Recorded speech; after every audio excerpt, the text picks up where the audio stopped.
creative way to like. Dude, when I was honestly, I want to answer that one with a story.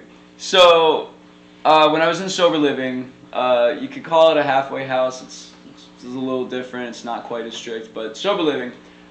This guy was, he had like a nonprofit. Like it was. I don't really understand what the goal. I know basically that it was like, we take recovering addicts fishing, and I was like, all right. I mean, I guess they'd be into that, sure.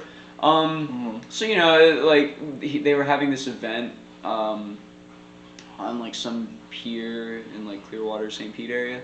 And it's basically just a bunch of former drug addicts fishing. So we were there, we were fishing and all that.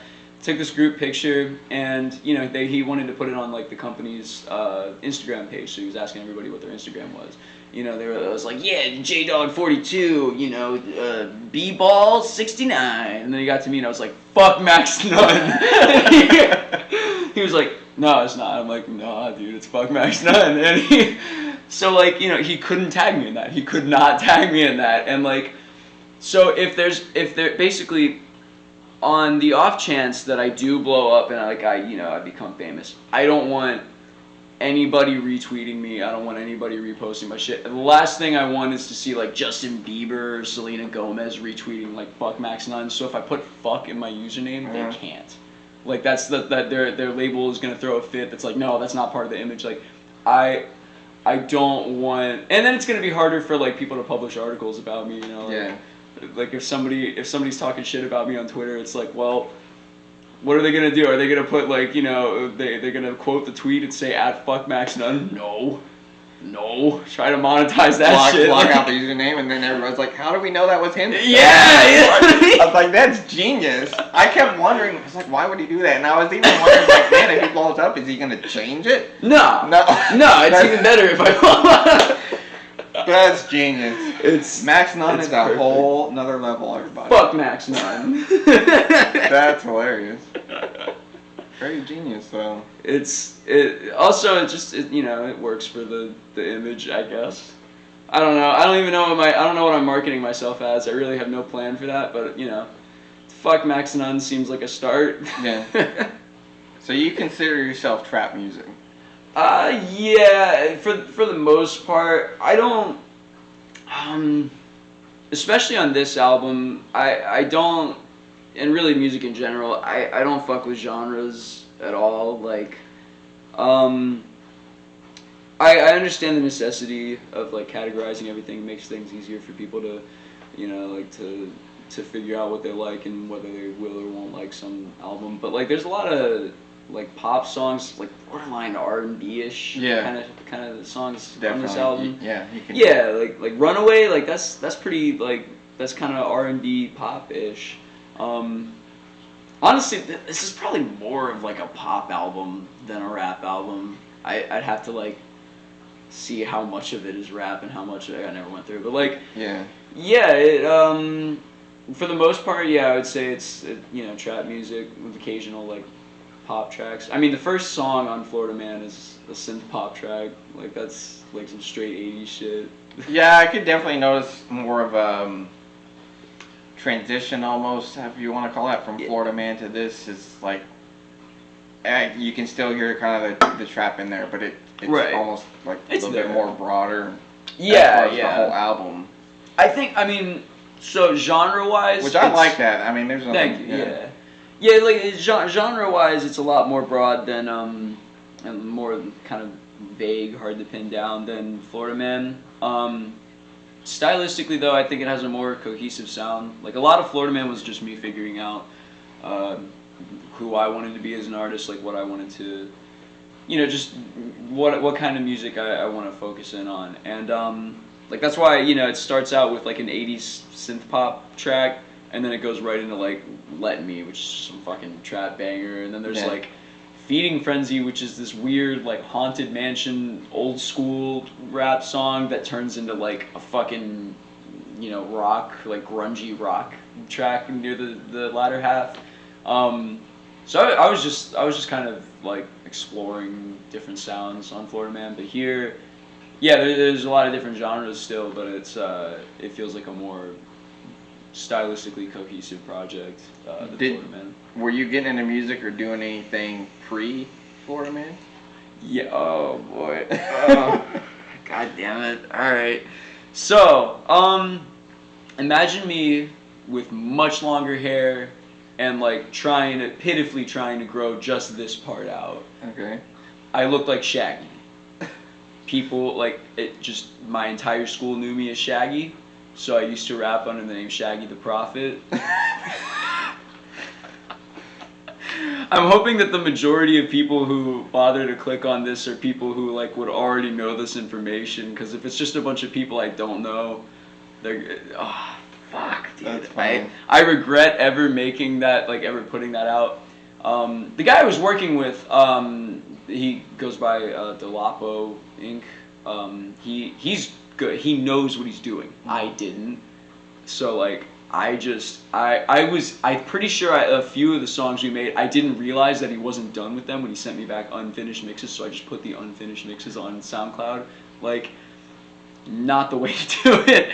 I didn't know what I was doing. I didn't know, like, I didn't understand that it's more than just, like, you know, that lyrical rap is more than just rhythmically talking into a mic, so I just had no, like, emotion in my voice. Like, it wasn't quite monotone, but it wasn't good either. Yeah. Like, I didn't really have a grasp on, like, the performance aspect of it.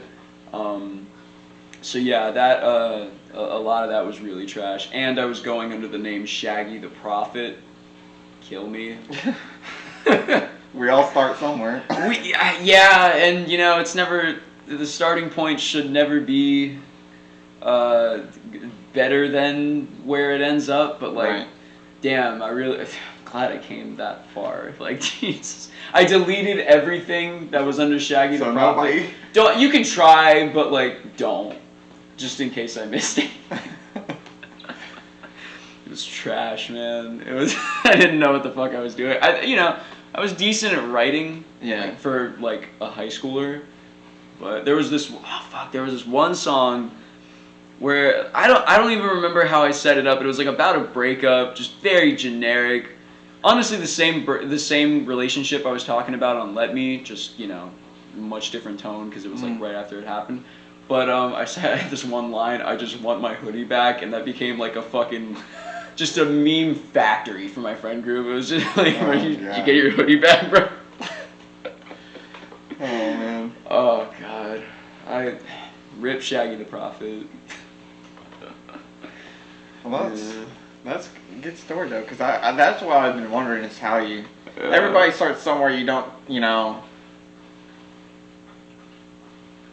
to kind of get your feet wet and start learning, you know, finding your way and what your method and what kind of artist you are. And true. That was, I was still doing that on Florida Man, because like, you know, I did all the Shaggy the Prophet stuff, and then drug addiction got, you know, way worse. So like, I was still writing and I was still making music. I still, like, that's been kind of an uninterrupted constant in my life since like fucking like freshman or sophomore year.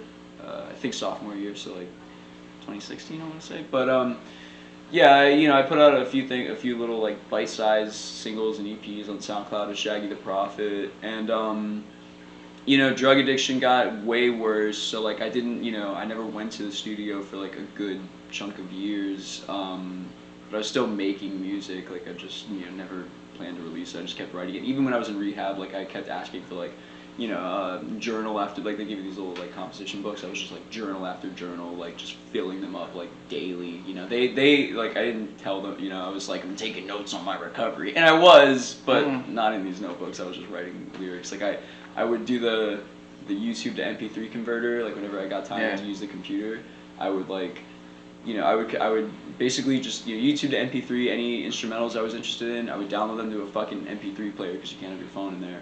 And I would just like write to that just consistently, like all day, you know. Like, whenever there was like in between groups, like I didn't sit with anybody at lunch for the most part. I would just fucking, like, that was it.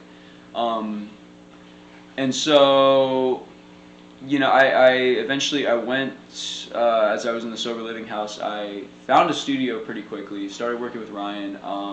I made, I think it was Let Me, and then No, there's okay. So I recorded one track my first day there, and I was like, I don't really like it, but I'm gonna keep working on it. So like that track never came out. That was never on Florida Man or any of the extended release, whatever.